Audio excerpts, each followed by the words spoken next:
Ici, la voix de l'Amérique.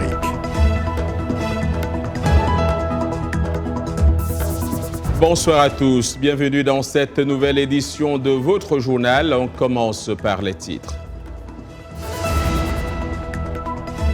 Au Soudan, on l'a appris à l'instant, les meneurs de la contestation annoncent la fin de leur mouvement de désobéissance civile.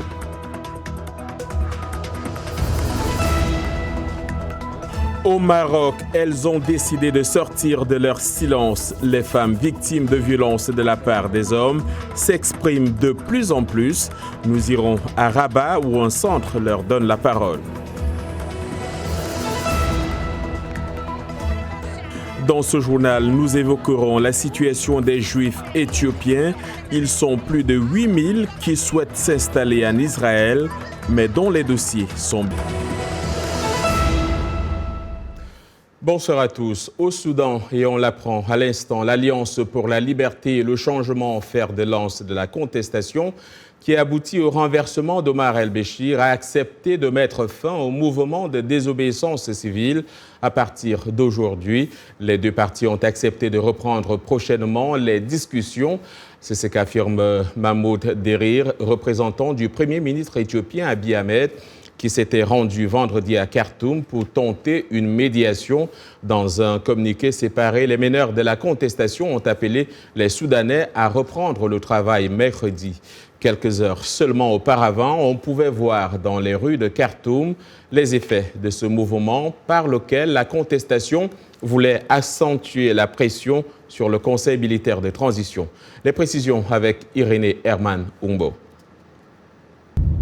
Ce matin, les commerces sont restés fermés à Khartoum et les rues quasi désertes au troisième jour d'un mouvement de désobéissance civile lancé par la contestation soudanaise. Les habitants de la capitale vivaient une paralysie générale. Tout ce que nous demandons, c'est simplement de vivre en sécurité. On n'a pas à souffrir pour avoir un morceau de pain. Circuler la peur au ventre. La vie est dure. La contestation avait maintenu sa pression contre le conseil militaire malgré les nombreux désagréments qu'elle causait aux habitants de la capitale. C'est vrai que la désobéissance civile affecte le pays, mais elle est encore nécessaire à ce stade. Les gens ont beaucoup souffert et s'ils ne maintiennent pas la pression, la révolution n'aura servi à rien. Dans cette logique de résistance, la contestation avait annoncé la composition d'une instance nationale dirigeante. Elle est déterminée à libérer le peuple soudanais.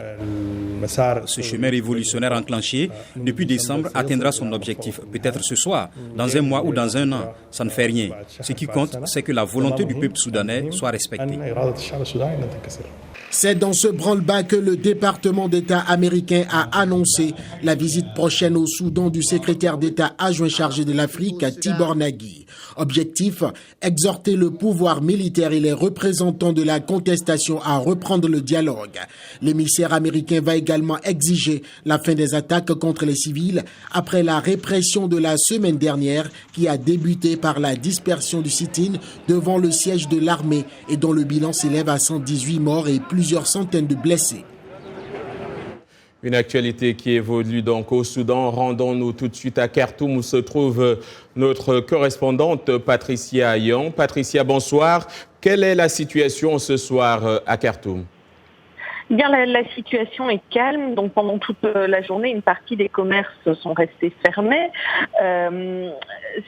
Mais le mouvement a été très largement suivi pendant les 2 premiers jours, donc le mouvement de grève. Mais on voyait déjà depuis aujourd'hui une certaine reprise de l'activité petit à petit, de la circulation aussi dans les rues de Khartoum. Il faut dire qu'une grande partie de la population ici vit au jour le jour. Et donc, un jour sans travailler, eh bien, c'est un jour sans salaire, parfois sans manger. Donc, cette grève générale ne pouvait pas être tenable très longtemps.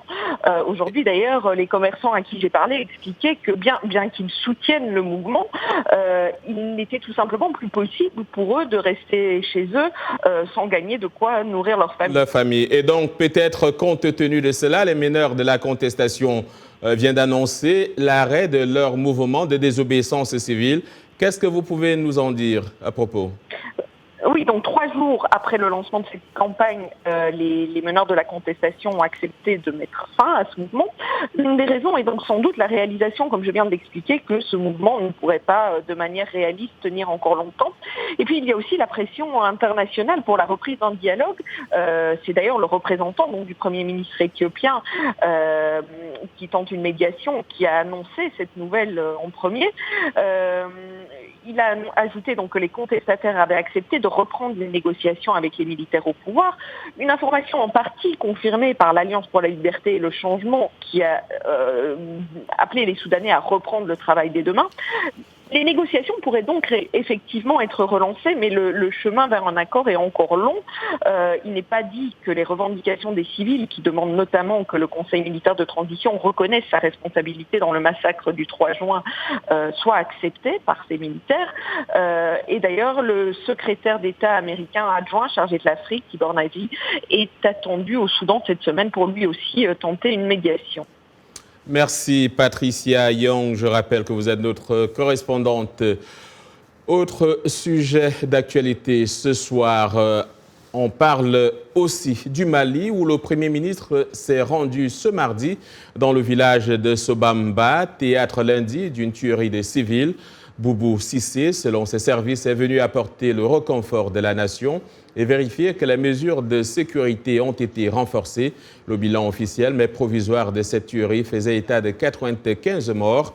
Mais ce bilan pourrait être revu à la baisse. Le gouverneur de la région, lui, indique avoir dénombré 35 morts et des disparus. Toute chose que refute le maire de la commune de Sanga, dont dépend le village, Ali Dolo. Le maire explique en effet que le gouverneur n'a comptabilisé que les corps entiers, alors que certains ont été réduits en cendres. Il faut tenir compte de ça et nous maintenons le chiffre de 95 morts, a-t-il affirmé. Je vous propose d'ailleurs de suivre ces autres réactions, celle du chef de village, Olivier Dara, et de Mohamed Mahouloud Najim, procureur général du tribunal de Mopti.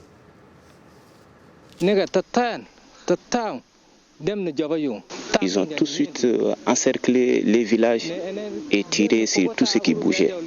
Donc partout, donc les gens criaient, les enfants criaient.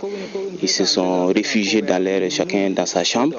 Donc ils ouvraient la chambre, donc ils mettaient le feu. Donc tous ceux qui voulaient sortir s'échapper, donc ils les achevaient. Apparemment, c'est le même mode opératoire qu'à Ogosagou le 23 mars dernier. Et les assaillants, en arrivant, ont mis le feu aux cases, les obligeant à sortir. Ceux qui sont sortis ont été tués à coups de fusil. Et ceux qui sont restés à l'intérieur des cases ont été brûlés. Sobanda était un mot du village.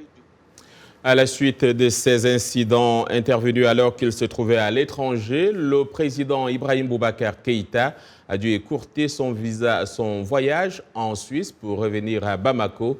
On l'écoute. Et tout cela est d'interpellation très vive, très forte. Mais n'aggravons pas la peine par d'autres peines plus lourdes encore.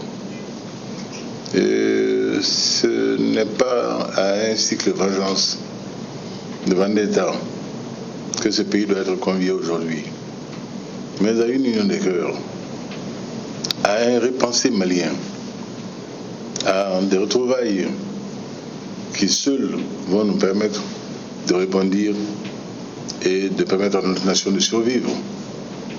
Car nous sommes en question de survie aujourd'hui. Le Mali est à la croisée des chemins.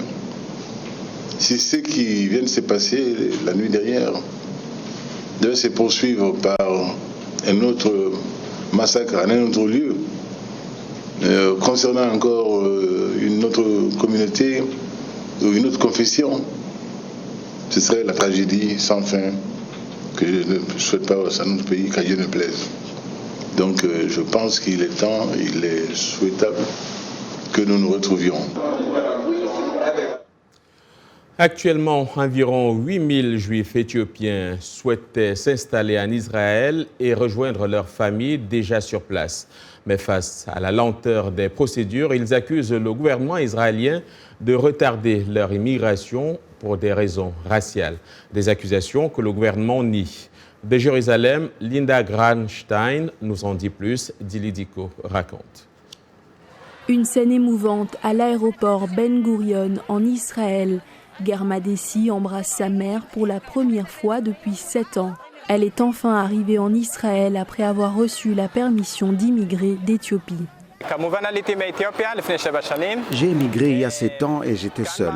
Mais maintenant, par la grâce de Dieu, je ne suis plus seul. Voilà ma mère qui arrive. C'est très émouvant pour moi. Dessy dit que tous les Juifs encore présents en Éthiopie devraient être autorisés à venir en Israël. De nombreuses familles juives éthiopiennes sont encore divisées. Certains membres sont en Israël alors que d'autres attendent toujours. Yayu Orko est venu seul en Israël il y a 15 ans. Sa mère est arrivée 2 ans plus tard.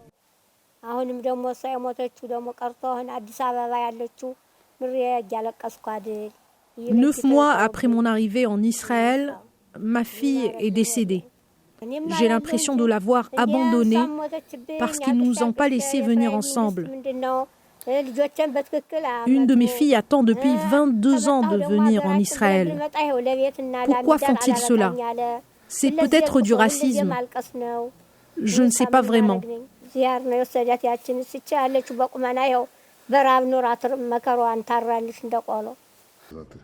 Le gouvernement du Premier ministre israélien Benjamin Netanyahou rejette ces accusations, affirmant que les Éthiopiens sont traités comme des citoyens égaux. Il dit qu'il n'y a tout simplement pas assez d'argent dans le budget pour fournir les services dont les nouveaux immigrants ont besoin. Cette affirmation est rejetée par la communauté israélo-éthiopienne, forte de 140 000 personnes, de plus en plus irritées contre la politique du gouvernement. Outre le regroupement familial, les Israélo-Éthiopiens organisent des manifestations contre les brutalités policières dont ils estiment souffrir de manière disproportionnée. Malgré tous ces problèmes, les Juifs éthiopiens continuent de demander à venir en Israël afin d'être réunis avec leurs proches. Au Maroc, les femmes victimes de violences de la part des hommes s'expriment de plus en plus. En septembre dernier, une loi a criminalisé les violences domestiques et harcèlement de toutes sortes, sauf que cette législation est très exigeante en matière de preuves. Dans la capitale Rabat, le centre Arafat donne la parole aux femmes violentées. Yacouba Ouidraogo nous en dit plus. Appelant et n'en pouvant plus de subir les violences, Fatna Ben Gala, 40 ans, s'est décidée à témoigner de son calvaire au centre Arafat, une structure d'orientation des femmes dans un quartier périphérique de Rabat. Encore sous le choc, elle décrit, photo à l'appui, les horreurs endurées par sa mère et elle. Nous vivons sous l'oppression et dans la douleur.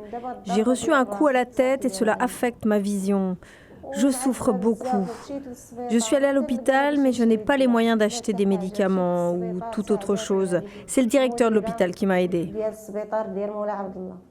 Fatna n'a pas identifié le parent bourreau par peur des représailles. Son cas n'est pas inhabituel. Environ 54% des femmes marocaines ont été victimes de violences, selon un sondage publié le mois dernier par le ministère de la Solidarité, de la Famille et du Développement social. Parmi elles, seulement 6,6% ont porté leur cause devant la justice. La raison, la pression souvent exercée par ceux-là même censés protéger les victimes. Par exemple, quand une femme battue va au poste de police, ils essaient toujours de la dissuader parce qu'il s'agit de la tradition et parce que les femmes ne devraient pas se plaindre de leur mari. On leur dit qu'elles doivent privilégier la famille et être patientes. C'est le genre de discours qu'elles entendent et c'est pourquoi les femmes n'ont pas accès à la justice.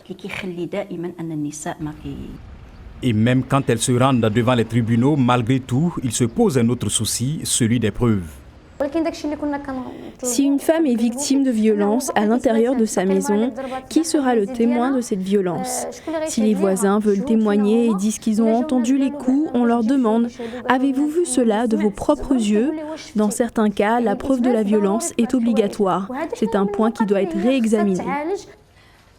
En attendant, le centre Arafat fait de son mieux pour soulager un tant soit peu ces femmes en leur offrant une opportunité de s'exprimer.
Le Monde aujourd'hui sur VOA Afrique, les titres de cette seconde partie de votre journal.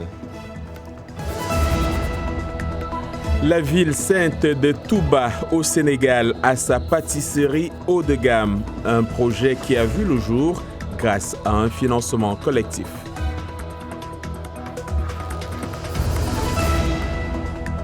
Attention, cette recette autrefois propre aux tribus forestières au Cameroun peut vous faire saliver.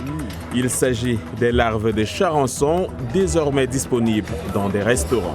Le service est très bien fait.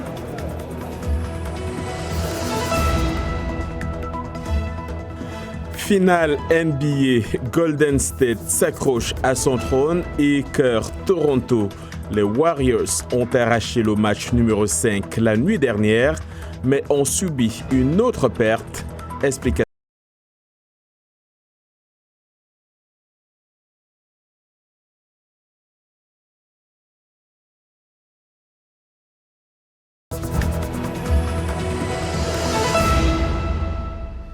Eric Manirakiza nous a rejoint pour parler d'économie. Eric, bonsoir et bienvenue. Bonsoir, John. On commence par le potentiel économique du continent. L'Afrique est capable de financer son agenda de transformation économique sans avoir besoin de l'aide extérieure. D'après un nouvel ouvrage consacré au financement en Afrique intitulé « Libérer le potentiel de l'Afrique », le continent dispose des ressources financières nécessaires et les créancières du reste du monde, dit l'auteur.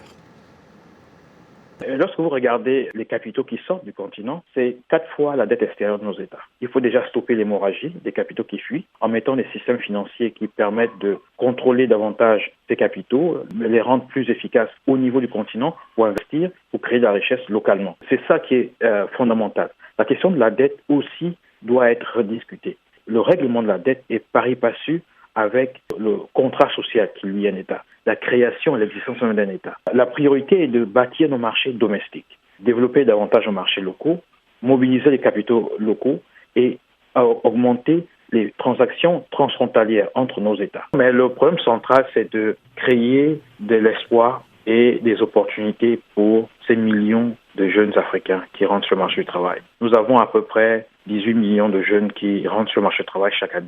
La population africaine des jeunes de moins de 18 ans représente à peu près 25% de la population infantile mondiale. C'est 4 fois celle de l'Europe. Et d'ici une vingtaine d'années, ce sera offert 1 milliard.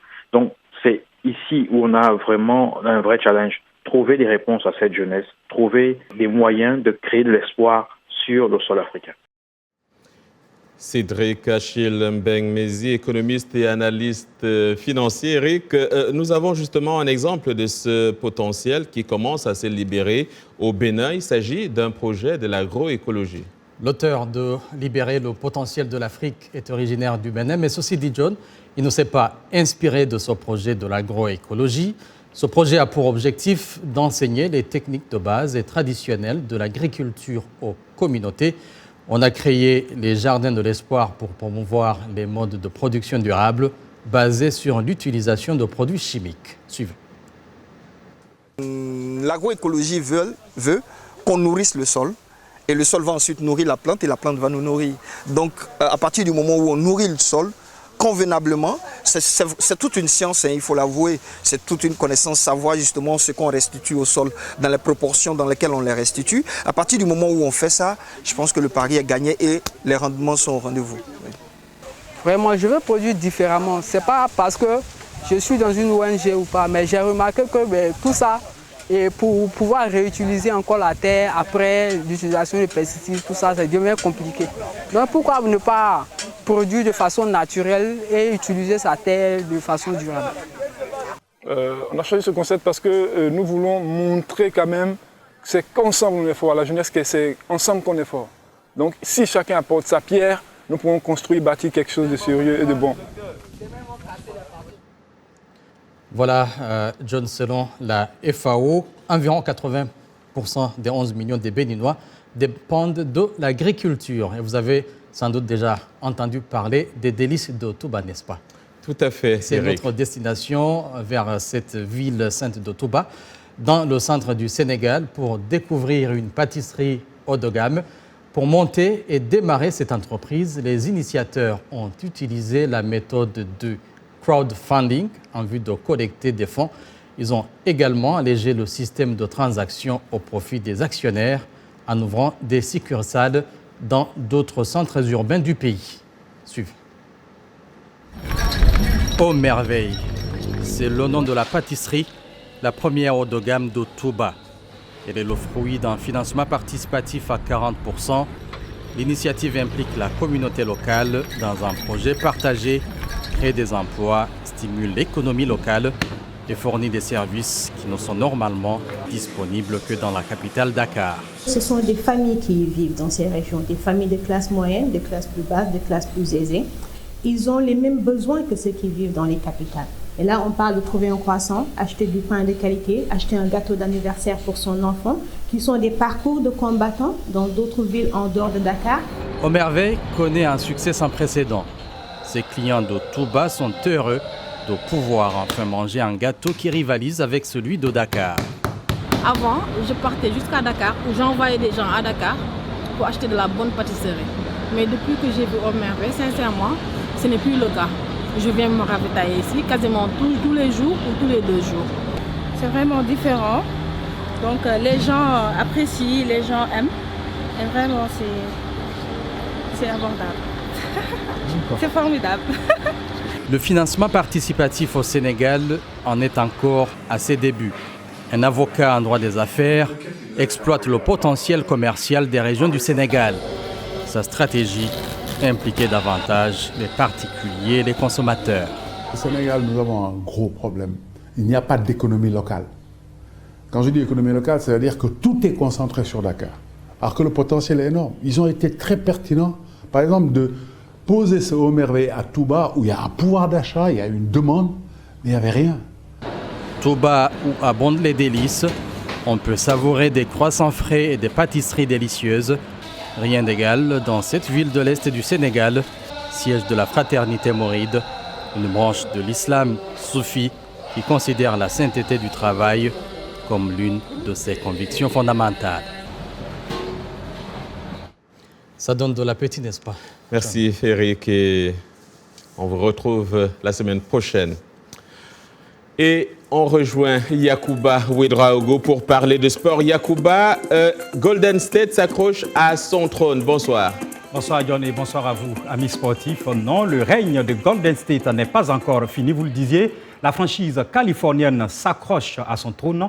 Les Warriors ont foudroyé Toronto du Camerounais Pascal Siakam et du Congolais Serge Ibaka dans le match numéro 5 avec un scénario fou, 106 à 105.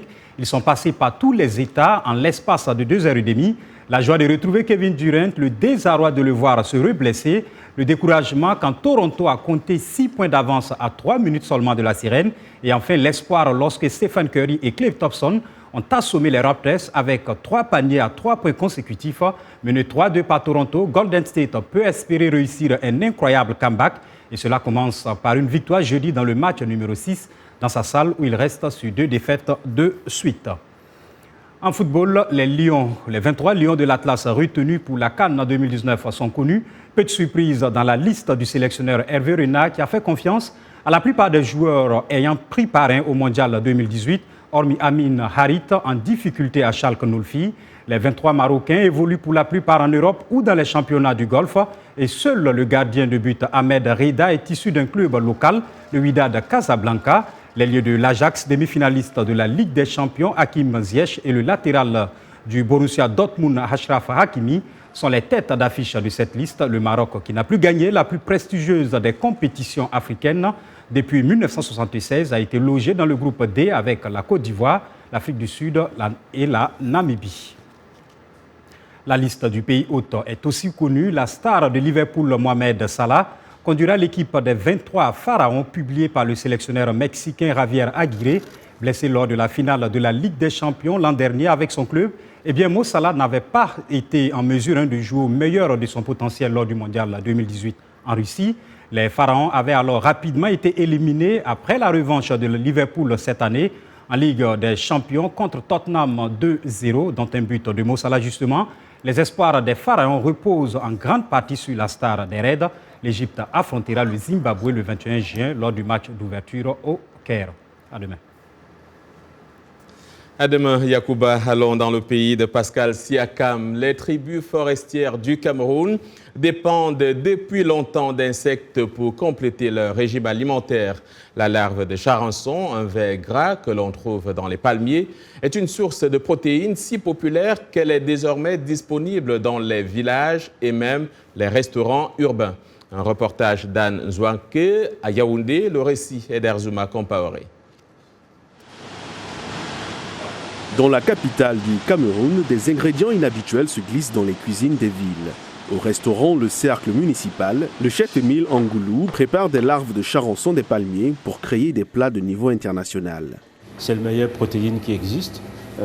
On n'a même pas encore fini de faire l'inventaire de tous les apports que l'on obtient en consommant la larve de palmier. Trouver des vers dans un plat de nourriture peut être un choc, mais la larve de charançon des palmiers peut être aussi une bonne surprise. Le service est très bien fait, très bien préparé. On se régale. La forte demande des chefs a conduit à une pénurie des larves de charançon des palmiers. Mais les villageois qui cultivaient la larve dans la forêt y voient une opportunité de les cultiver pour les restaurants. Moi, je trouve que quand on fait l'élevage au niveau du village, c'est moins pénible. Et quelque part également, c'est plus rentable. Parce qu'on dépense moins d'énergie. Les gens mangent la larve de charançon des palmiers dans d'autres pays africains, en Amérique du Sud et en Asie du Sud-Est. La popularité croissante de la larve au Cameroun a rendu celle-ci plus chère que de la viande. Quand on fait gastronomie au Cameroun précisément, on a besoin de métaux authentiques, naturels, bio et précieux. Et j'aime souvent dire que la larve de palmier est l'équivalent en Afrique du caviar en Europe. Alors que sa réputation grandit dans les restaurants, la larve de charançon des palmiers reste aussi un aliment populaire dans les villages et les marchés du Cameroun. À présent, parlons de café en Afrique du Sud. Beaucoup le consomment, mais Enoch Mlangeni, lui, l'utilise à d'autres fins.